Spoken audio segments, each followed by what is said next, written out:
Guys,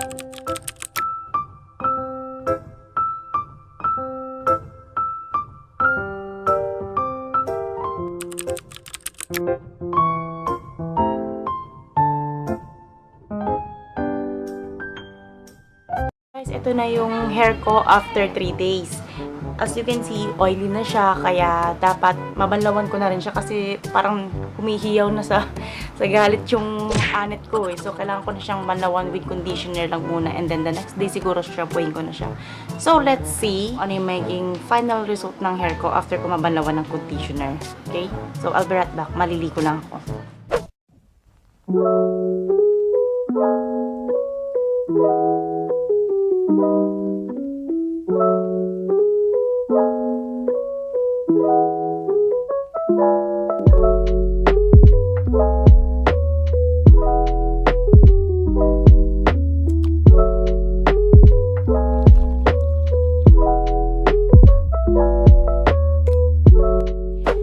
Tala here, and I'm back again for the part 2 ng ating review sa iCARE Brazilian Blowout by G-Skin. So, ito yun.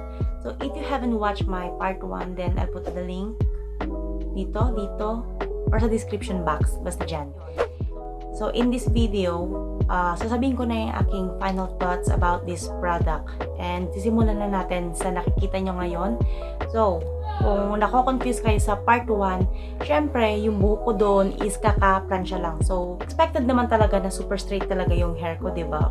Pero ngayon, etong hair ko is, shinampo ko na and conditioner. Yes guys, shinampo ko na kasi hindi ko na kaya talaga yung oiliness na nabubuo sa aking anit at kitang-kita na sa aking buhok. So, I decided na i-shampoo na and then conditioner. Tapos, hindi na ako gumamit ng blow dryer. So, instead, ang ginamit ko, tumutok na ako sa electric fan para makita natin kung ano yung kalalabasan niya. Kasi pag blower yung ginagamit ko, mas okay yung bagsak ng hair ko. Medyo mas okay siya. So, ang ginawa ko, para lumabas talaga yung pinaka-outcome niya, yon. So, ginamit ko electric fan lang. First time mo palang magpa-Brazilian, don't expect na super straight like rebonded yung hair mo. Kasi I think mababa lang yung percentage ng straightening neto. Good for treatment para sa mga na-bleach na buhok, or sa mga colored hair, or sa mga rebonded hair. Yan, maganda siyang pang-maintenance para mas bagsak and mukhang smooth and silky yung hair natin. So, may pagka-fly away pa rin siya. Pero okay lang yan kasi ang gusto ko is magmukhang natural at ayoko talaga yung super bagsak na bagsak. Simula nung nagpa-short hair ako, ang gusto ko lang is matanggal lang yung fly away ng dulo. Pero this time, eto, kung may nakita kayong konting fly away, okay na sa akin yan. So yan, kung napapansin nyo, ang smooth na niya, hindi na siya mukhang frizzy unlike dito sa photo na to. Makikita nyo talaga dyan na ang dry ng hair ko, diba? Ayan. So, ano pa bang nagustuhan ko sa product na to? Unang-una is mura lang siya. Pwede mo nang gawin ang Brazilian dito sa bahay. Pwede mong gawin sarili mo, or pwede ka magpatulong sa kapatid mo, sa friends mo, sa jowa mo, or kung may jowa ka. Char.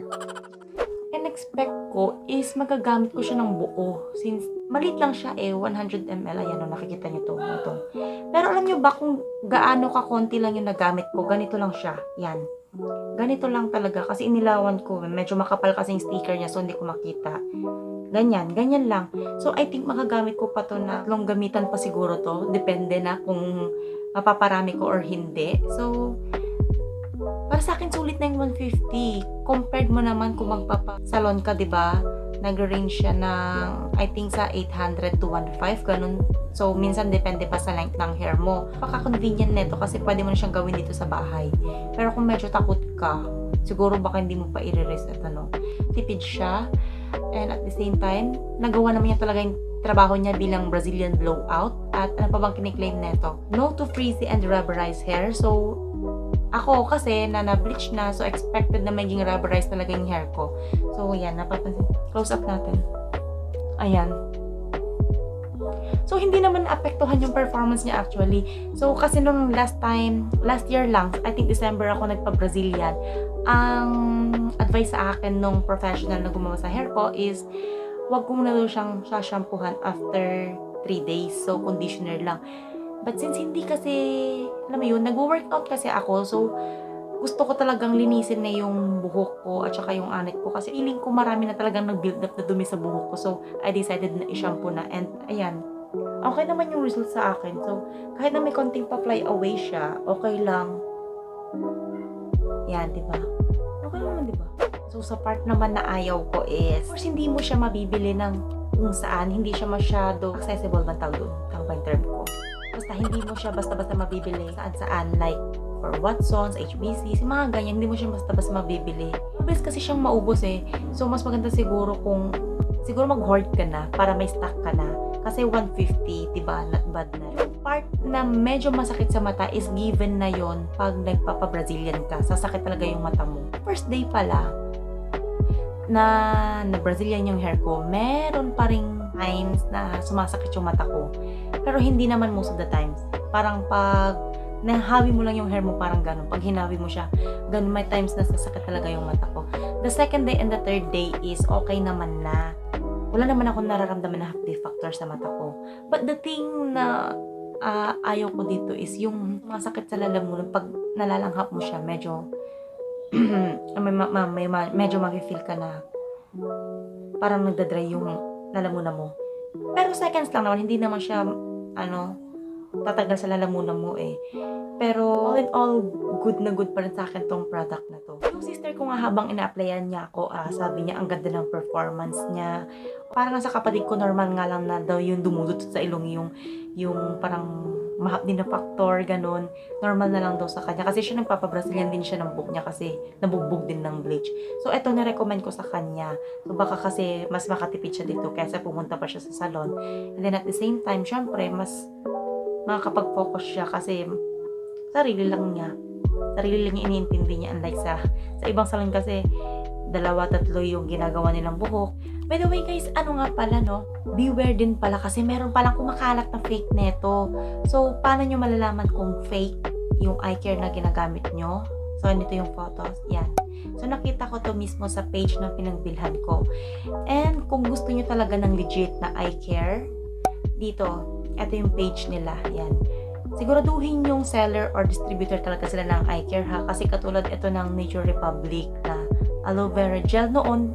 Alam nyo yung nagkalat sa Divisoria kasi nga super duper hype, super trending na effective nga sa pampakinis na muka. Ang daming gumawa ng fake. So ganito rin yung iCare. Mabilis siyang maubos talaga kasi nga mura na nga. Tapos napakadaling gamitin. Ang dami na naman nagkalat na fake. So expected na talaga pag sikat yung product mo, maraming magka-counterfeit. So eto lang yung photos na pinakita ko. Tinandyan yung labeling, yung printing, yung paglagay ng sticker.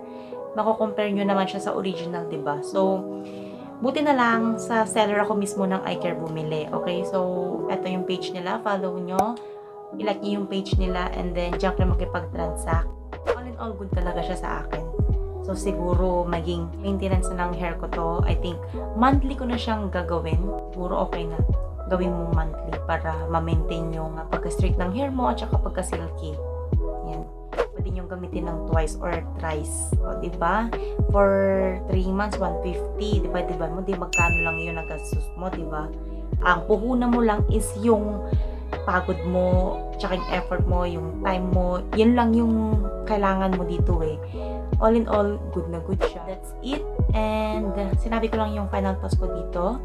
So, make sure na makipag-transact po kayo sa mga legit na distributor na iCare or legit na seller ng iCare. Kung gusto mo itong video na to, don't forget to click like button and also don't forget to subscribe and hit the bell button and also share this to your friends para naman mas makatipid sila, diba? At saka sabay-sabay tayong gumanda ang hair. So, yun lang naman. See you on my next vlog.